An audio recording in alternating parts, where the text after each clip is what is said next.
the issue of salat, the problem that we are facing with salat is that salat has to do with spirituality.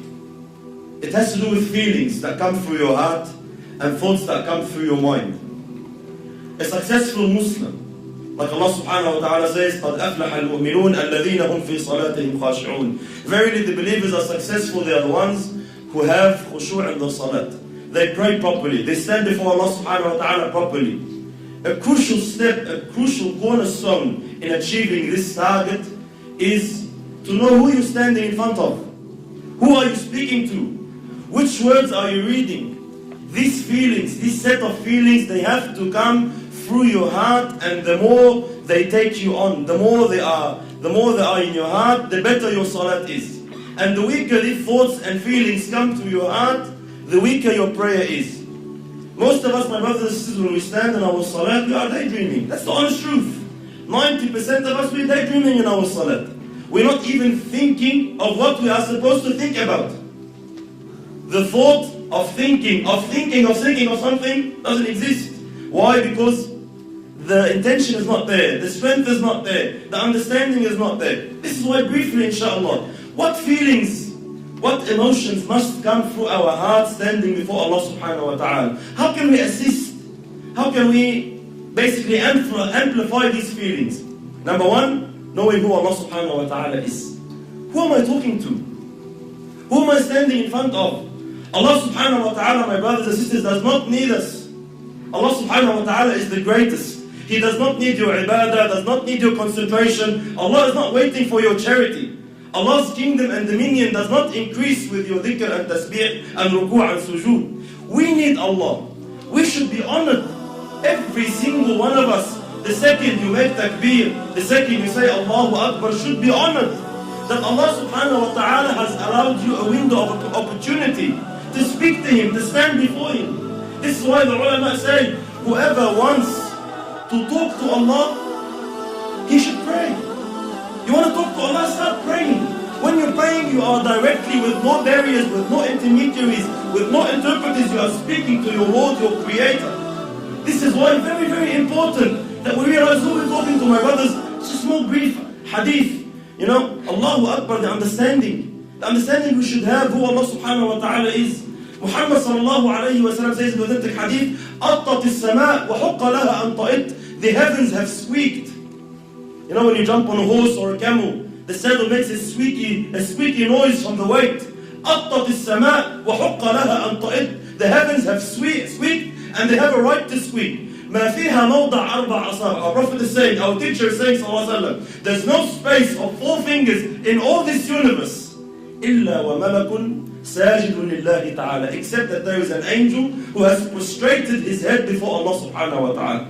Every 4 fingers, billions and billions of angels, billions and billions of creations of Allah are continuously praising Allah subhanahu wa ta'ala. Allah subhanahu wa ta'ala says, تُسَبِّحُ لَهُ السَّمَوَاتُ السَّبْعُ. The 7 heavens and what it contains and what is in there. تُسَبِّحُ لَهُ السَّمَوَاتُ السَّبْعُ وَالْأَرْضُ, and the land, وَمَنْ فِيهِنْ, and everyone inside them, and everyone within the boundaries. تُسَبِّحُ لَهُ السَّمَوَاتُ السَّبْعُ وَالْأَرْضُ وَمَنْ فِيهِنْ وَإِن مِّن شَيْءٍ إِلَّا يُسَبِّحُ بِحَمْدِهِ وَلَكِنْ لَا تَفْقَهُونَ تَسْبِيحَهُ. Everything is praising Allah. Rock, plant, tree, whatever it is praising Allah, glorifying Allah. وَلَكِنْ لَا تَفْقَهُونَ تَسْبِيحَهُمْ إِنَّهُ كَانَ حَلِيمًا غَفُورًا. But you don't understand, you don't comprehend the praise, you can't hear the praise. But everything is praising Allah. Allah is not in need of you. Allah is not in need of you standing, feeling obliged like most of us. Why do we pray? Majority of us, my brothers, we pray to offload the obligation. Alhamdulillah, I finished my salat. If you come and stand before Allah with this intention, are you unaware that Allah subhanahu wa ta'ala knows exactly what is going through your heart at that stage? When you come and say, I just want to get dhuhr over and done with. These feelings that come to us, we don't say them in public. No one comes and says, Allah, khalasna ba'a, let's pray. No one says that. No one says to his man, get over and done with, khalas. We say, let's go pray dhuhr. In my heart, Allah, please, let's go over and done with. This feeling that I'm praying just to offload the burden of salat is not the right feeling you should have. You should be honored, my brothers and sisters, wallahi, in issues of dunya. when we deal in our dunya here with human beings like us.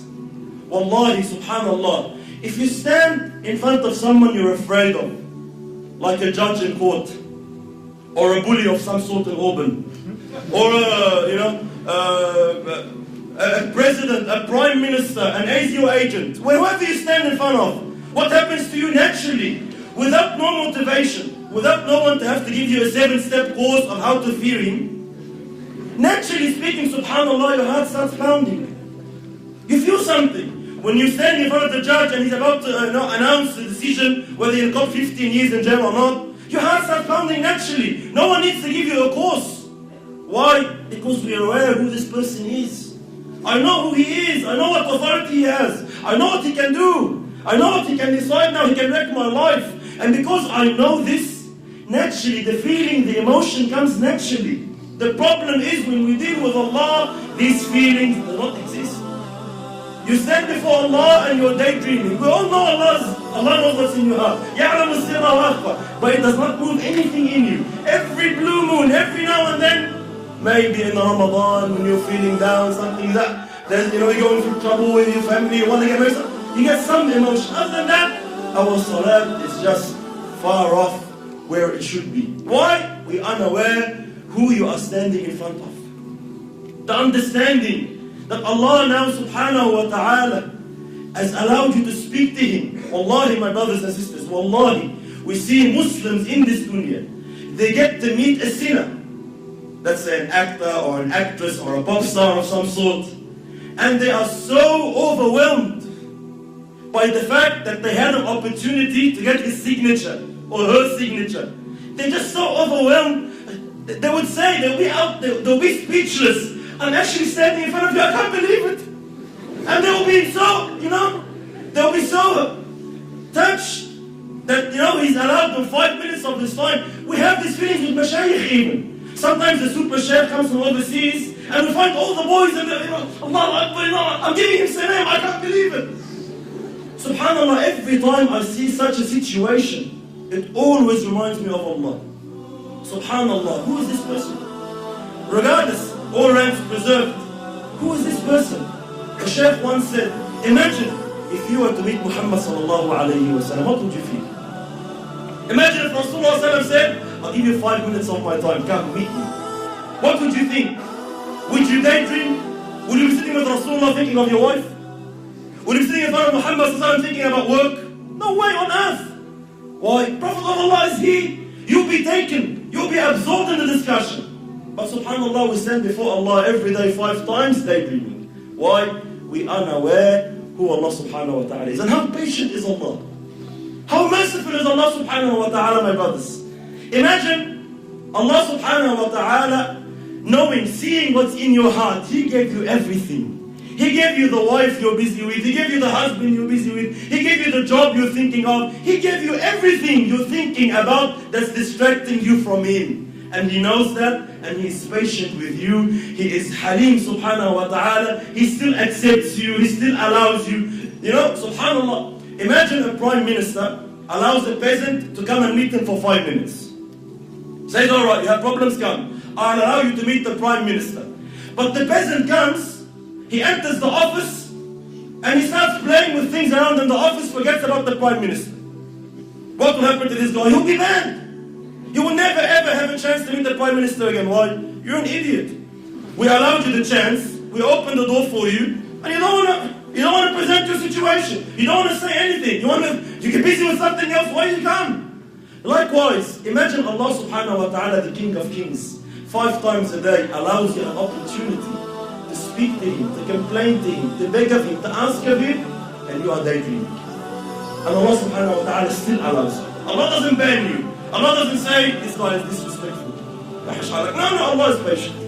Allah waits subhanahu wa ta'ala. You will understand. You will come back. So very, very important. Step on who Allah subhanahu wa ta'ala is.